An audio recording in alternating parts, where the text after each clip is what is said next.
Okay, so here we go. Space Marines versus Dark Eldar. On a what was it? A last chance to break deadlock. That was it. Deadlock. Yeah, and as you currently see, there are lots of Space Marines and 5 Eldar. Yes, we're going to try the null deployment, all deep striking all the time. Null deployment, nice. Your technical name. Right, so let's see if I seize the initiative. You did. I do! That's crazy, but you can't deep strike, so nothing happens. Awesome. It's great. So, end of Dark Eldar turn 1, we did nothing. And we can't achieve any of the objectives we got. So I am going to discard demolitions. Awesome. So this turn, I mainly running, as I had no one to shoot at. We had 4 objectives, which were to capture 2 different points, position 2 and position 4. So I ran my scouts at position 2.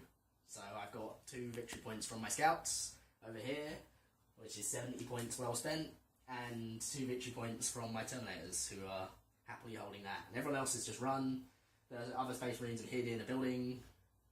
And yeah, that's about it. So 4 victory points and nothing else has happened. Awesome. So, in this turn, everyone died. Everyone died. And it turns out I didn't play that the Space Marines didn't have enough points on the board. So they're going to get some reserves in next time. So, all the Dark Eldar vehicles deep struck in. There was except one. Except one. One is lagging. Most of them actually hit their target and came in where they needed to be. Yep. And the 2 scourges came in almost perfectly surrounding the dreadnaught. As you can see, the dreadnaught's no longer there. Good 1 scourges. Nearly all the Terminators are gone. Half the tactical squad are gone. Yeah, so the Terminators got ravaged. This librarian and his squad took an unbelievable amount of punishment, and now he's on his last legs. But he's going to kill your tanks. He may kill the tanks. May kill tanks. And the mandrakes killed one of the scouts and left Soul Blaze on. So let's roll for Soul Blaze now. Oh, sugar. So on a 4, or 5, or 6, they take some wounds. They do. How many wounds do they take? 3. 4 plus. Wounding on... Oh, you got the dice. 1 is gone. Oh no, that's rolls to wounds. Oh. So they take 2, and then armor saves. They pass. Okay, Soul Blaze does nothing. Does it go out, or does it continue into the next turn? It continues into the next turn. Cool. Space Marines, turn 2. In this turn, we deep struck in a dreadnaught, which hasn't actually done anything but take an objective to give me 2 victory points for 1 objective, because it's great. The librarian ran away from everyone and tried to hide, but he only ran 1 inch during his shooting phase, so he's very much not hidden. However, in the psychic phase, he succeeded in manifesting 2 of his powers and killed 4 men of these, whatever these are. Scourges. We love 6+, feel no pains. Our Terminator also shot at him when it was just this guy left. Wasn't it? I think it was just this guy. I think so. Yeah. And rolled 2 1s to wound, which is great. So did nothing. In combat with a half the tactical squad achieved losing 1 man and not wounding 1 Dark Eldar. These guys are lying down. Combat by 1. Abraham Johnson successfully did nothing because he spent too much time in the courtyard trying to get to people. He's positioning himself, tactically positioned. However, I think the points of the game go to the heavy bolter man in the sniper squad, or the scout squad.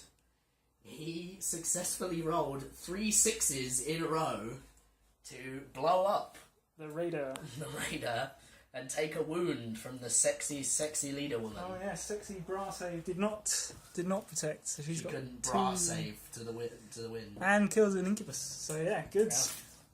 So they are currently, I think, point leaders for my team. Oh, what is it? It's 7-2 currently, right? In objective points. In To the Space points, Marines. it's 7-2. To the Space Marines. Good. So we're going into Dark Eldar turn 3. Dark Eldar turn 3 was quite successful. The Ravager shot down the Librarian. The Lone Scourge hull-pointed the Dreadnaught.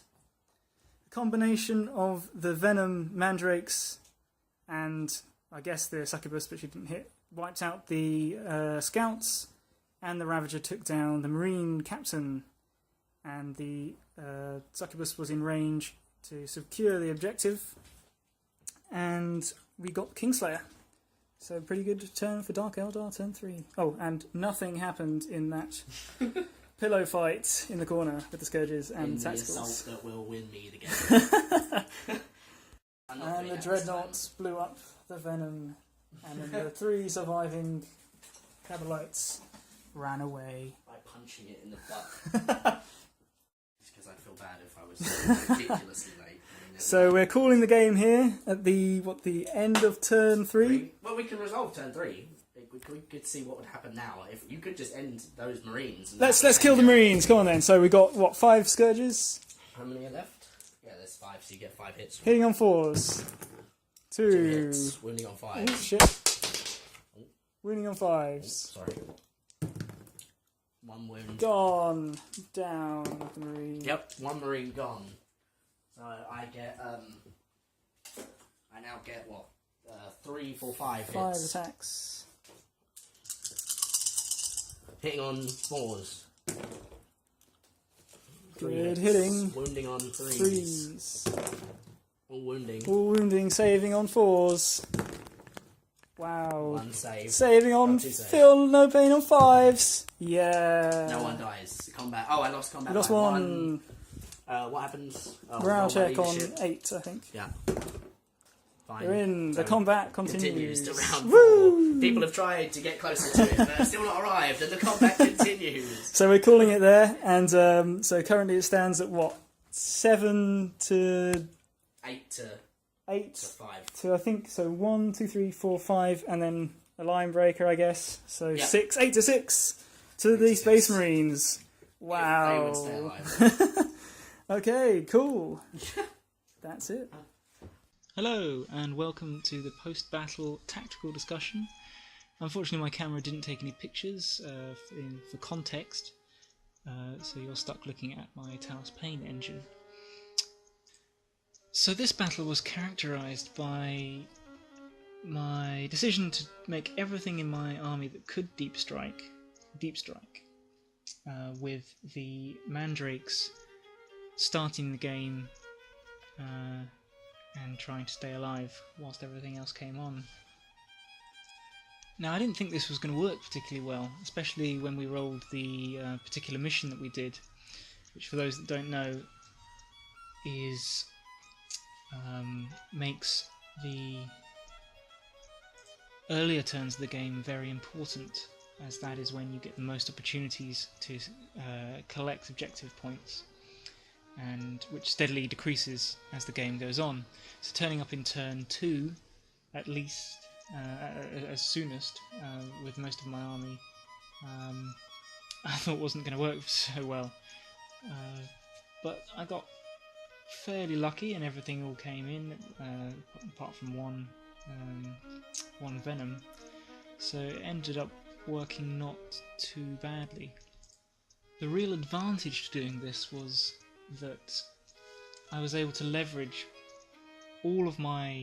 nearly all of my army exactly where I wanted, or very nearly where I wanted it. And that ability to have those Ravagers, the Raider, the Venoms, the Scourges, exactly all positioned to use their full shooting power without, say, taking casualties or being immobilized or having weapons destroyed, and that kind of thing in the first turn was really quite good. It really enabled me to pick out a part of my opponent's army and take it down. Now there are inherent risks, so obviously you can't guarantee that everything will come in, or will come in the right place, so that is a risk. There's also the fact that if the mandrakes die, then that's just game over. But they're infiltrating, so they get deployed after virtually every other unit in your opponent's army, unless they also have infiltrators, and set up in ruins at the back of the board. They get a 2+ cover save just there, and that's again not even with night fighting, where I guess you could utilise other cover. So I think, at least in this game, it worked pretty well. They were pretty much untouchable for that vital first turn.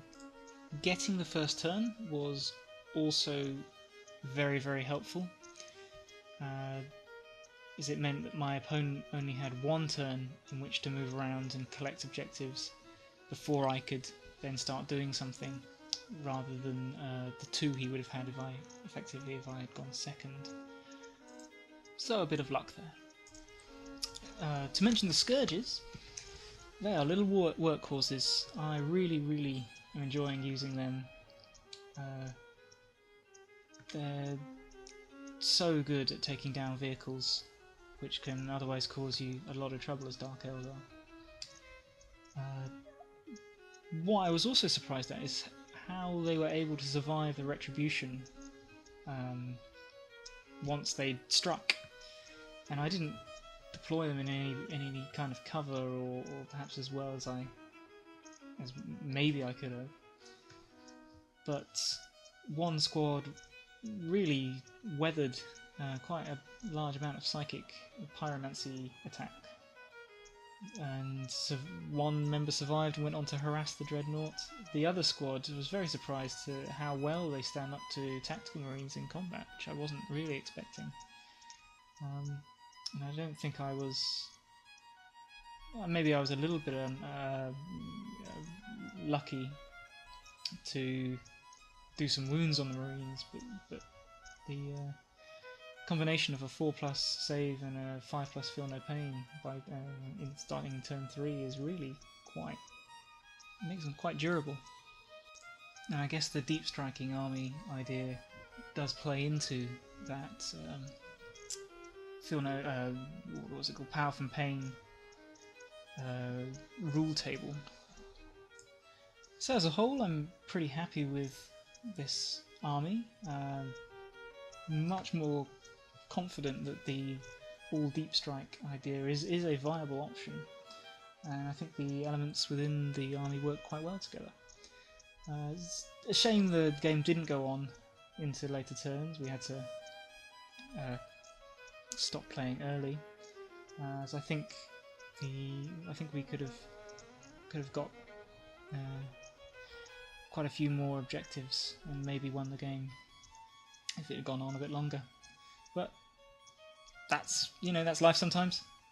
And yeah, it was a really fun game. Really enjoyed it, and looking forward to the ones to come.